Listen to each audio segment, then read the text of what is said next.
ব্রাহ্মণ, ক্ষত্রিয়, বৈশ্য, শূদ্র এই চতুর্বর্ণ জন্মগত নাকি প্রকৃতির ত্রিগুণ ও স্বভাবজাত কর্ম দ্বারা নির্ধারিত হয়ে থাকে? তো এই বিষয়ে ভিডিওতে আমরা আলোচনা করব। অনেকের ধারণা ব্রাহ্মণ, ক্ষত্রিয়, বৈশ্য, শূদ্র এই চতুর্বর্ণ জন্ম দ্বারা নির্ধারণ করা হয়, আবার অনেকে এর বিরোধিতাও করেন।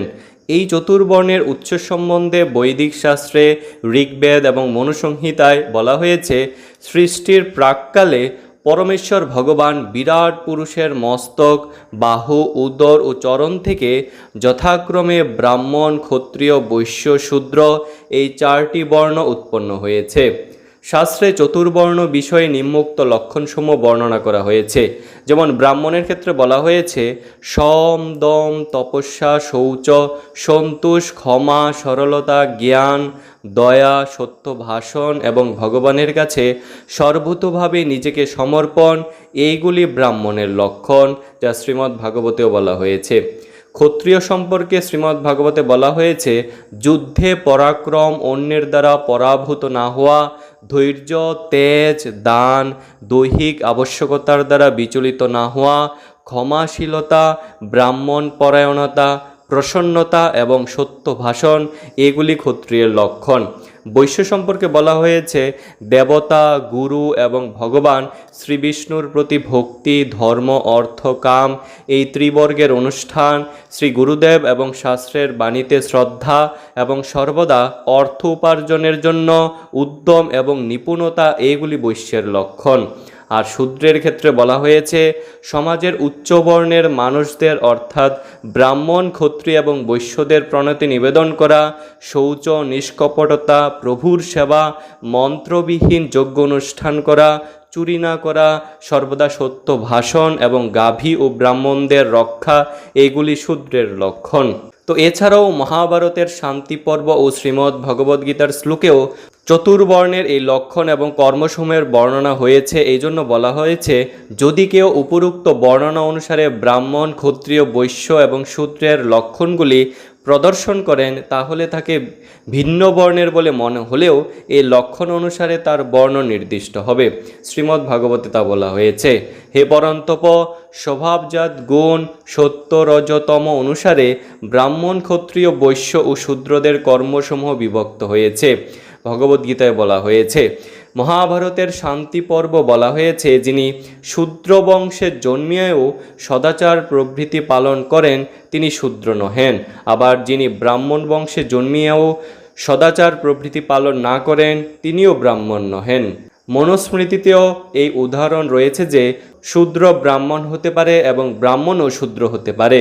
উল্লেখ্য, যখন এই সমস্ত শাস্ত্রীয় বিধান অনুযায়ী বর্ণ নির্ধারিত হয় এবং বর্ণ ধর্মের নীতি অনুযায়ী বিবাহ অনুষ্ঠিত হয়, তখন স্ত্রী পুরুষ সমাগমে যে সন্তান উৎপন্ন হয় সেই সন্তান স্বাভাবিকভাবেই পিতামাতার বর্ণ লাভ করে। মূলত এটিকেই অনেকে জন্ম দ্বারা বর্ণ নির্ধারণের দৃষ্টান্ত হিসেবে মনে করে থাকেন। তবু এখানে বিবেচ্য বিষয় স্ববর্ণ বিবাহ সম্পাদিত হলেও সন্তানের চেতনায় গুণের সত্য, রজ, তম স্থিতি, স্বভাব ও লক্ষণ দেখেই সিদ্ধান্ত নেওয়া কর্তব্য। কেননা স্ববর্ণ বিবাহ অনুষ্ঠিত হওয়ার পর যদি গর্ভাধারণ সংস্কারের নীতি লঙ্ঘন হয় তখন ব্রহ্মবন্ধু, দ্বিজবন্ধু সন্তান প্রাপ্তি হতে পারে। তাই সর্বোপরি ব্যক্তির চেতনার স্থিতি কোন গুণের স্তরে রয়েছে, সত্য, রজ নাকি তমগুণ, এবং সেই গুণ অনুযায়ী স্বভাবজাত লক্ষণ দেখেই বর্ণ নির্ধারণ করা উচিত। এসি ভক্তিবেদান্ত স্বামী শ্রীল প্রভুপাদ বলেছেন, শ্রীমদ্ ভাগবতে নারদ মুনি স্পষ্টভাবে বলেছেন যে জন্ম অনুসারে ব্রাহ্মণ, ক্ষত্রিয়, বৈশ্য অথবা শূদ্র বর্ণ নির্ধারণ করা উচিত নয়, অথচ এখন সেটিই হচ্ছে, কিন্তু প্রকৃতপক্ষে শাস্ত্রে তা স্বীকৃত হয়নি। ভগবদ্গীতায় উল্লেখ করা হয়েছে চাতুর্বর্ণম মায়া সৃষ্টম গুণকর্ম বিভাগসহ।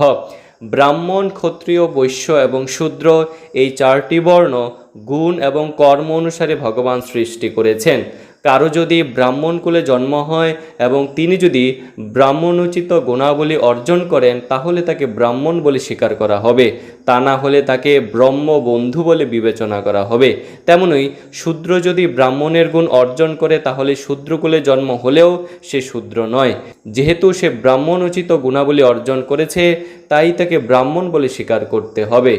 কৃষ্ণ ভাবনামৃত আন্দোলনের উদ্দেশ্য হচ্ছে মানুষকে ব্রাহ্মণ উচিত গুণাবলী অর্জন করার শিক্ষা দেওয়া। যে কুলেই মানুষের জন্ম হোক না কেন, তিনি যদি ব্রাহ্মণের গুণাবলী অর্জন করেন তাহলে তাকে ব্রাহ্মণ বলে স্বীকার করতে হবে এবং তারপর তাকে সন্ন্যাস আশ্রম প্রদান করা যেতে পারে।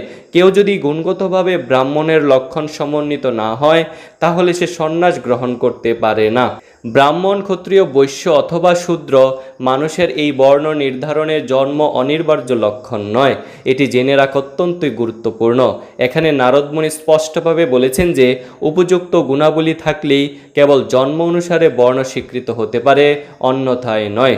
যিনি ব্রাহ্মণের গুণাবলী অর্জন করেছেন, যে কুলেই তার জন্ম হোক না কেন তাকে ব্রাহ্মণ বলে স্বীকার করতে হবে। তেমনি কেউ যদি শূদ্র অথবা চণ্ডালের গুণ অর্জন করে থাকে তাহলে যে কুলেই তার জন্ম হোক না কেন তার লক্ষণ অনুসারে তার বর্ণ নির্ধারিত হবে। হরে কৃষ্ণ।